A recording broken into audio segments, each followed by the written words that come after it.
وہ یہ ہے کہ ہم دیکھتے ہیں کہ آج کل جو مصاحف جو چھپتے ہیں، یعنی قرآن مجید کی جو آج پرنٹ ہوتی ہے مصحف کی، اس کے بالکل اواخر میں سورۃ الناس جو سورہ ہے، اس کے بعد ایک دعا لکھی جاتی ہے ختم قرآن سے متعلق، اللہم آنس وحشتی فی قبری، اور ایک کافی طویل دعا ہے، اور لوگ اسے اہتمام سے پڑھتے ہیں جب بھی قرآن مجید کا دورہ ختم ہوتا ہے، اور مساجد میں بھی جو رمضان کی مناسبت سے جب قرآن مجید کا دورہ ختم ہوتا ہے تو اس دعا کا اہتمام کیا جاتا ہے۔ واضح ہے کہ یہ حدیث رسول اللہ صلی اللہ علیہ وسلم کی طرف صرف منسوب ہے، یہ آپ علیہ السلام سے ثابت شدہ حدیث نہیں ہے۔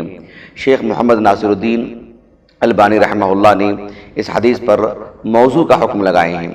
اور صرف شیخ البانی رحمہ اللہ ہی نہیں بلکہ آپ سے قبل بھی بیشتر محدثین نے اس حدیث کو موضوع ہونا لکھا ہے۔ آپ علیہ السلام کا اس کے مقابل یہ عمل ہمیں ملتا ہے کہ ام المومنین عائشہ رضی اللہ عنہا کہتی ہیں کہ ما جلس رسول اللہ صلی اللہ علیہ وسلم مجلسا قط ولا تلا قرآنا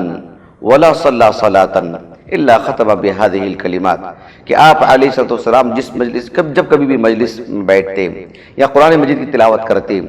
یا جب بھی آپ نماز پڑھتے تو آپ علیہ السلام اختتام میں ان کلمات کو دہرایا کرتے تھے، ان کلمات کو پڑھا کرتے تھے کہ سبحانک اللہم لا الہ الا انت استغفرک واتوب الیک۔ یہ نبی کریم صلی اللہ علیہ وسلم دعا پڑھا کرتے تھے، یعنی جب بھی قرآن پڑھتے تو ایسی صورت میں جب بھی ہم قرآن پڑھتے ہوں، چاہے قرآن مجید کی ایک آیت ہی صحیح جو ہماری روزانہ کی تلاوت ہوتی ہے، ایک صفحہ یا ایک پارہ جو بھی ہم روزانہ کی تلاوت کرتے ہیں، اس مناسبت سے ہم قرآن مجید کا اختتام بھی کرتے ہیں تو اس دعا کو پڑھنا مشروع ہے، کیونکہ رسول اللہ سے ثابت ہے صلی اللہ علیہ وسلم۔ لیکن ختم قرآن کی مناسبت سے نہیں، یعنی شروع سے لے کر آخر تک پڑھنے کے بعد اس دعا کو پڑھنا ایسا نہیں ہے، یہ دعا ثابت شدہ ہے،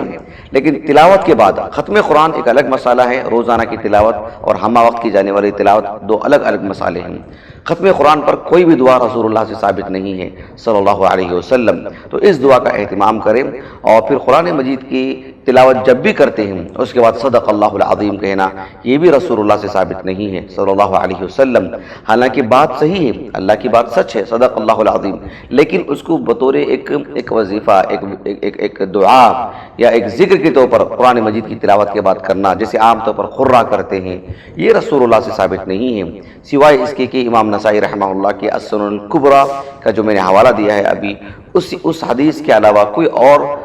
دعا رسول اللہ سے ثابت نہیں ہے، نہ کچھ تلاوت کے بعد نہ ختم قرآن کے بعد۔ تلاوت کے بعد صرف وہی دعا ثابت ہے جو کہ ام المومنین عائشہ سے ثابت ہے رضی اللہ عنہا۔ اللہ تعالیٰ سے دعا ہے کہ اللہ تعالیٰ ہمیں جو صحیح احادیث سے جو ثابت ہے اس پر عمل کرنے، اور